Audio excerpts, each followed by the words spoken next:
Bien, mesdames, messieurs, mes chers compatriotes, je tenais à venir aujourd'hui ici, à Mulhouse, en Alsace, dans cette région Grand Est, dans cette région qui est à ce jour la plus touchée par l'épidémie de Covid-19 et l'une des premières frappées en France, il y a près d'un mois. Dans le Grand Est, plusieurs centaines de nos compatriotes ont perdu la vie. Plus de 700 se trouvent en état grave, placés en réanimation. Et je m'associe à la douleur des familles, des proches, et veux leur dire que la nation tout entière est à leur côté. Je veux aussi ce soir saluer la mémoire des soignants qui ont payé de leur vie, leur engagement, pour soigner d'autres vies, sauver d'autres vies. Depuis le début de cette épidémie, le premier soignant est tombé il y a quelques jours à Compiègne. 3 soignants ont perdu la vie dans la région Grand Est. Ils avaient décidé de soigner coûte que coûte. Un gynécologue obstétricien ici à Mulhouse, un médecin généraliste dans la commune de l'hôpital en Moselle, et un médecin généraliste à Colmar. Une ville, elle aussi, très durement touchée. Nos pensées accompagnent leurs familles, leurs proches, toute la communauté des soignants. Mes chers compatriotes, je vous ai dit il y a quelques jours que nous étions engagés dans une guerre contre un ennemi invisible, ce virus, le Covid-19. Et cette ville, ce territoire, porte les morsures de celui-ci. Lorsqu'on engage une guerre, on s'y engage tout entier. On s'y mobilise dans l'unité. Je vois dans notre pays les facteurs de division, les doutes, toutes celles et ceux qui voudraient aujourd'hui fracturer le pays, alors que nous ne devons avoir qu'une obsession, être unis pour combattre le virus. Et j'en appelle à cette unité, à cet engagement. Être unis, et vous avez un gouvernement qui l'est, à la tâche, œuvrant pour trouver les solutions et se battant.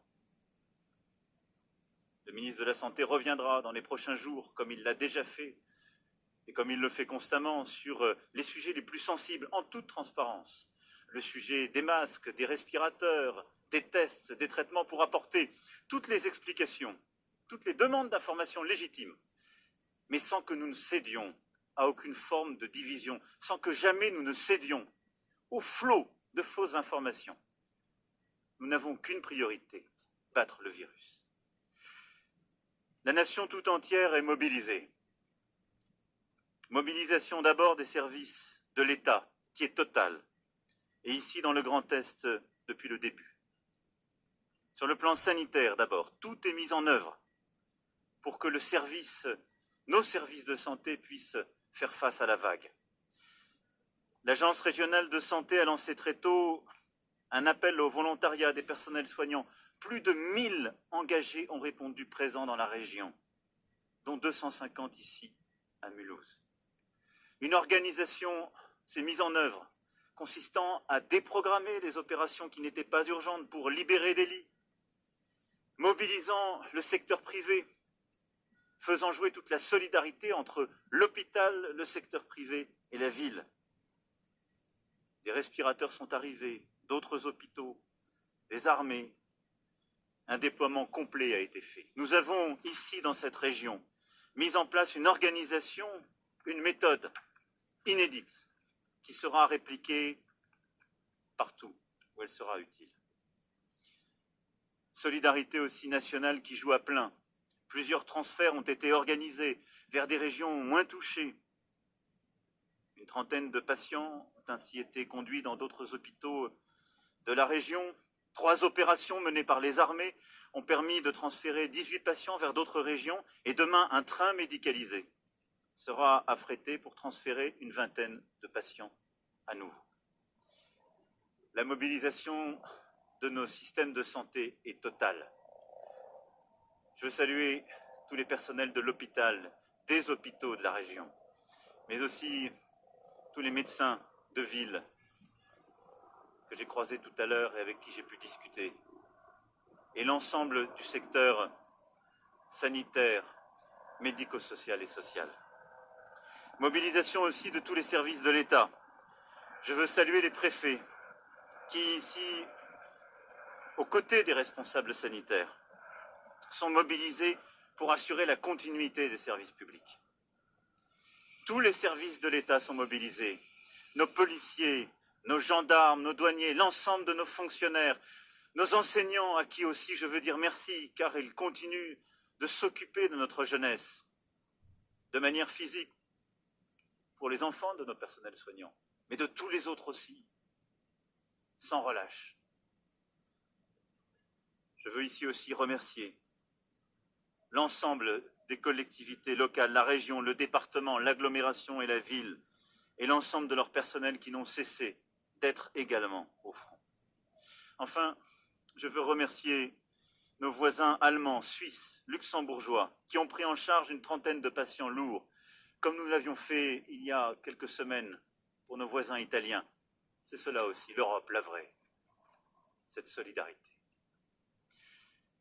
Ici, dans cette première région si lourdement touchée, cette mobilisation a été exemplaire. L'organisation a permis collectivement de nous améliorer pour apporter une réponse indispensable. Ici, nous avons fait bloc pour soigner, pour sauver. C'est en activant tous les leviers de la solidarité et en faisant bloc que nous pourrons faire face en Corse, où la situation est déjà très difficile, puis demain dans les Hauts-de-France, en Bourgogne-Franche-Comté, en Île-de-France, en Outre-mer aussi, où situations extrêmement tendues sont en train d'arriver. Dans chacun des territoires que je viens d'évoquer, la situation chaque jour est plus difficile et c'est la même organisation qui se met en place. Elle se met en place aussi parce qu'une formidable mobilisation nationale est là. Et je veux vous en féliciter, vous en remercier, mes chers compatriotes. La réserve sanitaire, d'abord, avec plus de 40 000 inscrits, permet d'apporter des bras, des soutiens à des femmes et des hommes qui se réengagent pour aider. Plus de 100 000 d'entre vous se sont engagés sur la plateforme Je veux aider pour là aussi, à leur manière, avec leurs moyens, apporter une aide au milieu de cette crise. C'est cette France fraternelle qui nous permettra de tenir et de vaincre. Mais derrière cette organisation, il y a toujours et avant tout les femmes et les hommes. Et je suis ici à Mulhouse à leur côté pour leur rendre hommage. Dans cette guerre, il y a en première ligne l'ensemble de nos soignants. Qu'ils interviennent à l'hôpital, en ville, dans les EHPAD, dans nos établissements accueillant des personnes en situation de handicap, dans les services à domicile, qu'ils soient médecins, infirmiers, ambulanciers, pharmaciens, aides-soignants, tous sont en première ligne. Les yeux sont cernés, la fatigue est présente, l'angoisse est là pour eux-mêmes, pour leurs collègues, pour leurs familles. Je l'ai vu aujourd'hui avec beaucoup de force. La nation tout entière est derrière eux, reconnaissante. Elle leur rend hommage chaque jour. Elle est à leur côté à chaque instant. Avec un courage exceptionnel, ils font face, ils sauvent des vies, ils font tout ce qui est en leur pouvoir. Nous serons là aussi au rendez-vous de ce que nous devons, au-delà de cette reconnaissance et du respect. J'ai demandé au gouvernement d'apporter une réponse claire et forte, de court terme, pour l'ensemble des personnels soignants comme pour l'ensemble des fonctionnaires mobilisés afin de majorer les heures supplémentaires effectuées et sous forme d'une prime exceptionnelle pouvoir accompagner financièrement cette reconnaissance. Mais plus largement, nos soignants qui se battent aujourd'hui pour sauver des vies se sont hier battus, souvent pour sauver l'hôpital, notre médecine. Beaucoup a été fait, sans doute pas suffisamment vite, pas suffisamment fort. L'engagement que je prends ce soir, pour eux et pour la nation tout entière, c'est qu'à l'issue de cette crise, un plan massif d'investissement et de revalorisation de l'ensemble des carrières sera construit pour notre hôpital. C'est ce que nous leur devons, c'est ce que nous devons à la nation. Cette réponse sera profonde et dans la durée. Je veux aussi saluer l'ensemble des femmes et des hommes qui sont en deuxième ligne, qui permettent à nos soignants de soigner et au pays de continuer à vivre. Ce sont les femmes et les hommes qui transportent, qui hébergent, qui dépannent, qui nettoient, qui réparent. Ce sont nos agriculteurs, ce sont l'ensemble des femmes et des hommes qui sont dans le secteur de l'alimentation, des commerces de première nécessité. Ce sont nos livreurs, nos caissiers et nos caissières. C'est tout ce peuple travailleur de France qui se bat, qui, je le sais, parfois est angoissé, souvent, pour eux-mêmes et leurs familles, mais permet au pays de vivre. Je veux ce soir, avec beaucoup de force, les remercier et leur apporter tout le soutien de la nation. Je sais les attentes qu'il y a là aussi pour être mieux protégés et le gouvernement fera le maximum pour apporter toutes les réponses avec les contraintes qui sont les nôtres, toujours en transparence. Vendredi, je rassemblerai l'ensemble des partenaires sociaux et un très gros travail a été fait ces derniers jours pour, secteur par secteur, apporter les meilleures réponses pour organiser le travail, pour mieux protéger au travail. Je veux remercier l'ensemble des employeurs de tous ces secteurs qui ont beaucoup fait, là aussi, pour que la nation continue à vivre. Cette deuxième ligne est indispensable. Et je veux remercier tous nos compatriotes qui, avec courage chaque jour, permettent au pays de continuer à vivre dans ce contexte. Leur travail, leur engagement, leur courage sont aussi notre fierté. Et il y a la troisième ligne.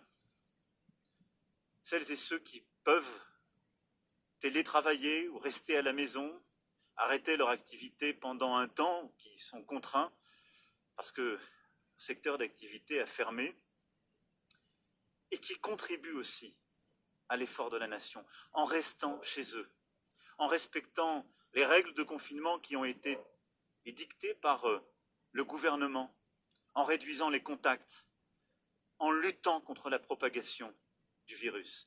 Je vous remercie, mes chers compatriotes, de cette part que vous prenez à l'effort collectif. Elle est indispensable pour protéger notre système de santé, pour ralentir ce virus et protéger l'ensemble de nos soignants, nos réanimateurs, permettre de sauver un maximum de vies, protéger aussi nos aînés et les plus fragiles.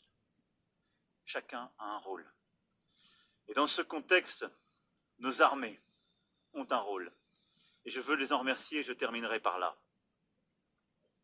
Nos armées sont déjà mobilisées, comme ici à Mulhouse, avec cet hôpital de campagne, dans lequel je viens de me rendre, et par la mobilisation aussi du service de santé dans son intégralité. Cet hôpital a été monté dans des délais records par le service de santé et l'armée de terre. Les 5 hôpitaux d'instruction des armées sont aussi mobilisés, où des malades sont déjà pris en charge. Des opérations de transport sanitaire, aérien et maritime ont déjà été réalisées par les avions ravitailleurs, les opérations Morphée de l'armée de l'air, le porte-hélicoptère amphibie Tonnerre, d'autres missions de soutien encore. Partout, je le sais, nos militaires sont prêts et déterminés. Nous sommes en guerre et face à ce qui se profile, ce pic de l'épidémie qui est devant nous, j'ai décidé, sur proposition de la ministre des Armées et du chef d'état-major des armées, de lancer l'opération Résilience. Cette opération, distincte de l'opération Sentinelle, qui continue de se concentrer sur la lutte contre le terrorisme, quant à elle. Cette opération Résilience sera entièrement consacrée à l'aide et au soutien aux populations, ainsi qu'à l'appui aux services publics pour faire face à l'épidémie de Covid-19 en métropole et en outre-mer, en particulier dans les domaines sanitaires, logistiques et de la protection. Dans ce cadre, j'ai d'ores et déjà décidé de déployer immédiatement le porte-hélicoptère amphibie Mistral dans le sud de l'océan Indien. Et à partir de début avril, le porte-hélicoptère Dixmude ira se positionner dans la zone Antilles-Guyane en soutien de nos territoires ultramarins. Mes chers compatriotes, mesdames, messieurs, je reviendrai dans quelques jours faire un point complet de la situation, vous dire les décisions prises pour les semaines à venir et les décisions plus profondes que j'entends prendre pour la nation. Mais ce soir, je voulais être là, aux côtés de nos soignants, aux côtés de nos armées, aux côtés de nos malades, pour dire que toute la nation est engagée dans ce combat. Chacun a un rôle à y jouer, chaque citoyen, parce que la nation française est un bloc, et parce que dans cette guerre, nous devons faire bloc, être unis, fiers et reconnaissants pour le rôle de chacun, et tenir. L'unité et le courage nous permettront de vaincre. Nous ne sommes qu'au début, mais nous tiendrons. Nous tiendrons parce que nous ne céderons rien. Nous tiendrons parce que nous en avons la force. Vive la République et vive la France.